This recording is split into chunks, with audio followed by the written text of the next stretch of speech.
संजय पंकज एक संवेदन का हुआ आत्मीय लोकार्पण।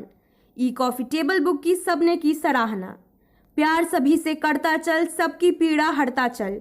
इन पंक्तियों के संवेदनशील कवि गीतकार डॉक्टर संजय पंकज पर जश्न-ए-जिंदगी पटना की प्रस्तुति कवि श्री संजय पंकज एक संवेदन का लोकार्पण माड़ीपुर स्थित होटल गोल्ड स्टार इन के सभागार में खचाखच भरे हुए प्रबुद्ध जनों के बीच कोरोना से रक्षा के समस्त नियमों के अनुपालन के साथ किया गया। मिशन भारतीय रिसर्च इंफॉर्मेशन सेंटर एवं विहार गुरु के तत्वावधान में आयोजित इस आत्मीय लोकार्पण में अपने विचार व्यक्त करते हुए भारतीय चिंतन के गंभीर अध्येता डॉक्टर अबूजर कमालुद्दीन ने कहा कि संजय पंकज की रचनात्मकता से हम सब परिचित हैं और आज डिजिटल फॉर्म में जिस तरह की कसी हुई प्रस्तुति हुई है यह काबिले तारीफ है।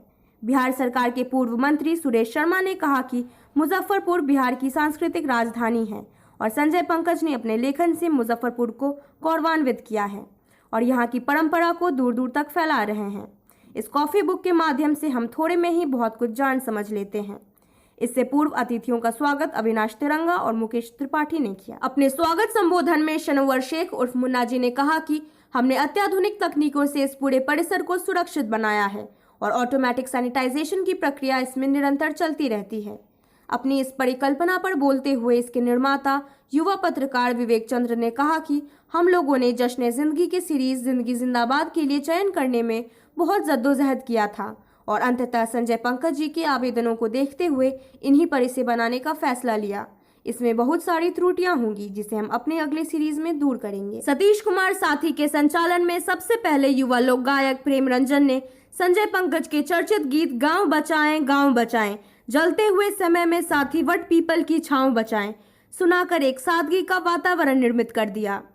विचार व्यक्त करने वालों में समाज सेवी रविंद्र प्रसाद सिंह, लंगट सिंह कॉलेज के प्राचार्य डॉक्टर ओम प्रकाश राय, पूर्व विधान पार्षद गणेश भारती, नेत्र चिकित्सिका डॉक्टर पल्लवी सिन्हा, पार्षद संजय केजरीवाल ने अपने विचार व्यक्त किए और कहा कि कविता और साहित्य से एक भरोसा पैदा होता है कि संवेदना और मनुष्यता की यात्रा चलती रहेगी। इस तकनीकी शिल्प को देखने तथा लोकार्पण के साक्षी बनने के लिए महत्वपूर्ण उपस्थिति लोगों में सर्वश्री राजीव कुमार, देवांशु किशोर, श्यामलाल श्रीवास्तव, डॉक्टर कुमारी अनु, रीना कुमारी, मनोज वत्स, संजित किशोर, कुंदन कुमार, युवा समाज सेवी संजीव शर्मा, नीलेश कुमार, विभूति सिंह, प्रेम भूषण, मधुमंगल ठाकुर, सौरभ साहेब, सुषमा भारती, भोपाल भारती, अनुराग आनंद, चैतन्य चेतन, अभ्युदय शरण, ऋचा कुमारी, अमर कुमार, समीर कुमार, प्रमोद आजाद, कुणाल कुमार, प्रणय कुमार, रजनी, दीनबंधु आजाद आदि अंत तक डटे रहे और इस बीच कविता, साहित्य, संगीत की धारा बहती रही। अपने उद्गार में डॉक्टर संजय पंकज ने कहा कि मैं महज निमित्त मात्र हूँ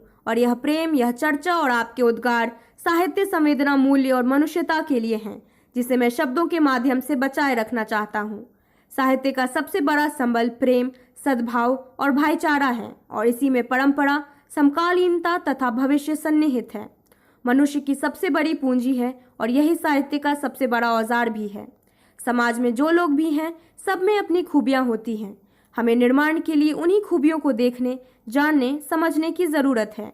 इस आयोजन में सम्मिलित सबके प्रति मैं प्रणाम निवेदित करते हुए हृदय से कृतज्ञता ज्ञापित करता हूँ कि आपने कोरोना काल में भी अपनी आत्मीयता को राग अनुराग में प्रकट किया।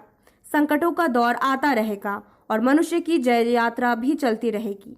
हमारे पूर्वजों ने भी बड़े बड़े संकटों पर जीत हासिल की थी। हम भी इस संक्रमण के दौर से निकलेंगे और जीवन का फिर अभिनंदन होगा।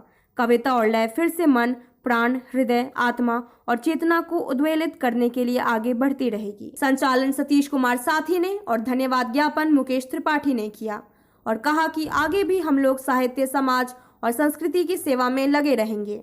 इसी आयोजन में सांस्कृतिक विरासत एक सफर में सम्मानित होने वाले डॉक्टर अबूजर कमालुद्दीन साहब को मुजफ्फरपुर विभूति से सम्मानित किया गया क्योंकि वे उस समय अनुपस्थित रह गए थे। तमाम लेटेस्ट खबरों को सबसे पहले देखने के लिए सब्सक्राइब करें डिजिटल न्यूज़ 20।